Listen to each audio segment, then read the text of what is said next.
Are you absolutely certain that the decisions you're making in your life are the right ones? We often base our choices on a limited sample pool of people with similar backgrounds and values. But when scientists conduct studies, they ensure a diverse and large sample size to draw accurate conclusions. So why don't we do the same when it comes to our own lives? Most of us grow up with our parents' values, go through years of schooling with like-minded peers, and then make life-altering decisions based on these limited perspectives. Whether it's going to college, pursuing a stable job, or conforming to societal norms, we rarely question if these choices align with our true desires. We assume they're the right path because everyone around us says so. But think about it. How many new people have you actually met and gotten to know this year? How many from different age groups or cultural backgrounds? The truth is, our sample pool is incredibly small, and we're missing out on diverse perspectives that could shape our decisions. That's why I advocate for 3 things that can help you expand and diversify your sample pool: taking a gap year, traveling, and reading nonfiction. Instead of rushing into college right after high school, consider taking a gap year. Use this time to explore different jobs, especially those outside your comfort zone. Sales, for example, exposes you to people from all walks of life, broadening your understanding of the world. Traveling is another powerful way to gain new perspectives. When you immerse yourself in another culture, you witness different priorities, desires, and ways of living. It's eye-opening to realize that the world you've known is just a small fragment of a much larger puzzle. Lastly, reading nonfiction books is like stepping into the minds of experienced individuals who have valuable insights to share.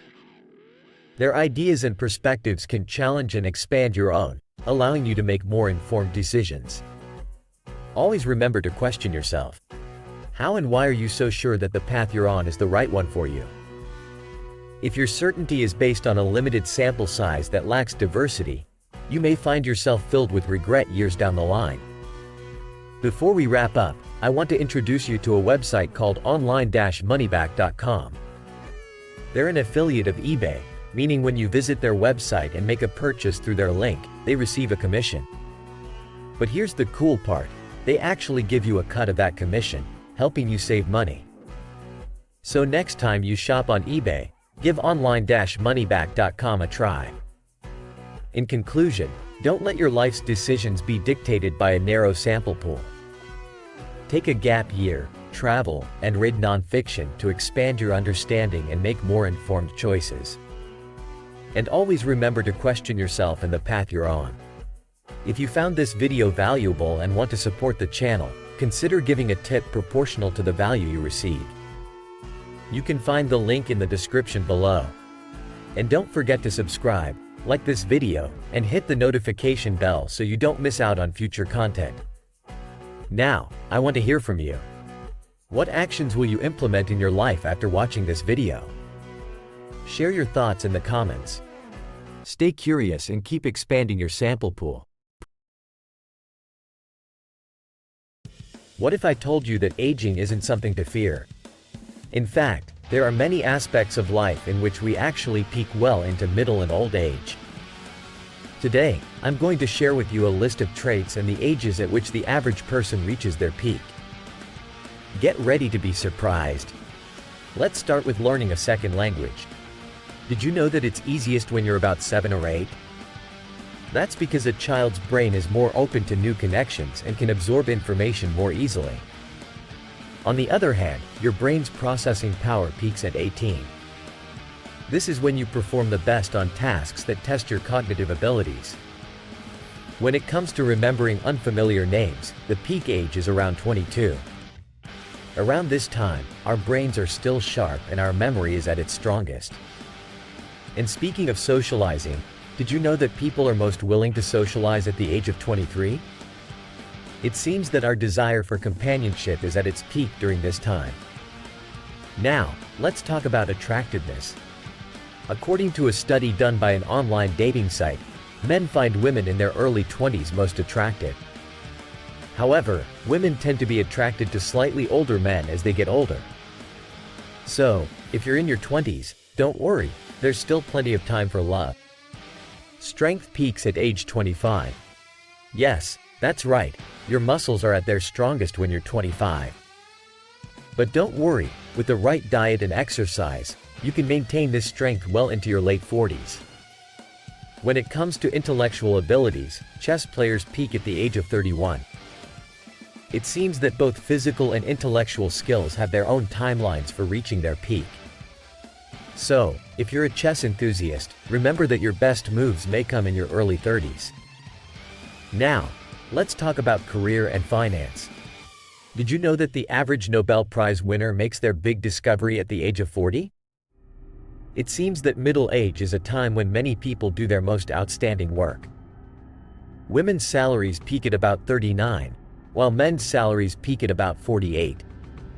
So, if you're in your 30s or 40s and thinking about your career, remember that the best is yet to come. As we age, we gain wisdom and emotional intelligence. Our ability to understand other people's emotions actually peaks in our 40s and 50s. A study showed that people in this age range were the best at correctly identifying emotions based solely on facial expressions. Arithmetic skills, on the other hand, peak at the age of 50. So, if you're struggling with math, don't worry, your skills may improve as you get older. Now, let's talk about happiness and life satisfaction. A German study found that life satisfaction peaks at the age of 69. So, if you're approaching your golden years, look forward to a time of increased happiness and contentment. And here's an interesting fact. Vocabulary actually peaks in our late 60s or early 70s. So, if you feel like you're constantly improving your vocabulary, know that it's not just your imagination. The perception of our bodies also changes as we age. Men feel best about their bodies after the age of 70, while women's self-perception peaks at around 74. So, embrace your body and feel good about yourself, no matter your age. And finally, wisdom. It turns out that we really do get wiser as we get older. A study showed that people between the ages of 60 and 90 performed better than younger adults in tests that measured qualities like perspective taking, considering multiple possibilities, and searching for compromise. So, cherish the wisdom that comes with age. Remember, these are just averages and everyone's journey is unique. Age is just a number, and with the right mindset, we can continue to improve and grow as time goes on. If you found this video valuable and want to learn more, consider subscribing to our channel. By subscribing, liking this video, and hitting the notification bell, you're not only supporting us, but you're also taking a step towards achieving your own personal goals and obtaining the benefits we discussed today. And before we end, I want to mention that if you found this video valuable and would like to show your appreciation, you can give a tip proportional to the value you received. The link to do so can be found in the description below. Thank you for watching, and remember, age is just a number. Keep growing, keep learning, and keep achieving.